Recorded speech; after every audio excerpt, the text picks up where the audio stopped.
পালাই গেলি পিরিতি শিখায় তোর ভালোবাসায় আমার রহিল পালাই গেলি পালাই গেলি পিরিতি শিখায় তোর ভালোবাসায় আমার রহিল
আসন ঘর করতে আসেনি, আমি এসেছি একাধিপত পালন করে তোমার রাজমহাদে পালন করার উদ্দেশ্যে।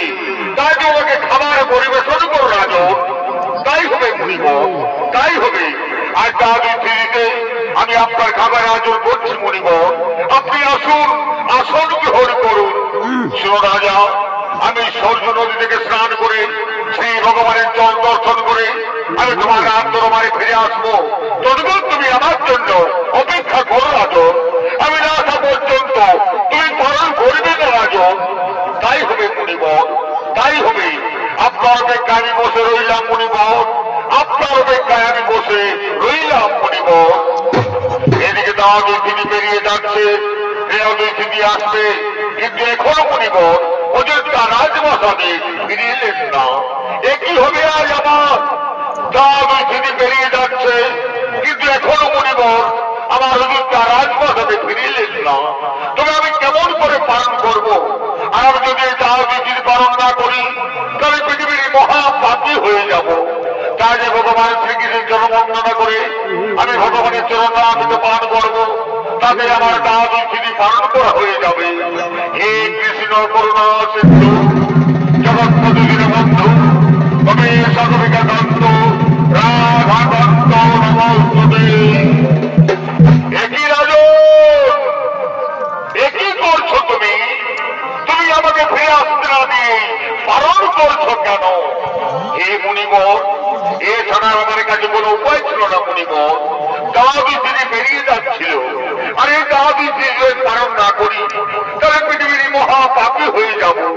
তাই তো আমি আপনার কাজটা আমি পালন করেছি। তাকে ওই ক্ষমা করে দিন মুনিবর, আপনি আমাকে ক্ষমা করে দিন। ওরে নরাধম রাজা, চতুর্মাসা মুনিকে চিনতে পারলি না? চতুর্মাসা মুনিকে চরম অপমান করলি, চতুর্মাসা মুনিকে চরম লাঞ্ছনা করলি। এর সাথে তোকে পেতেই হবে রাজা, এর সাথে তোকে পেতেই হবে। আজ আমার টোটা থেকে এই ভয়ঙ্কর তথ্যের সৃষ্টি করবো, যে তথ্য রাজপথকে ধ্বংস করে নেবে, ধ্বংস করে নেবে। ও প্রভু,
আক্রমণ করা জম্বরীছে রাজবসাদ, আমাকে অপমান করছে রাজম্বরী। আমার অপমানের প্রতিশোধ নিতে হবে তোকে, আমার অপমানের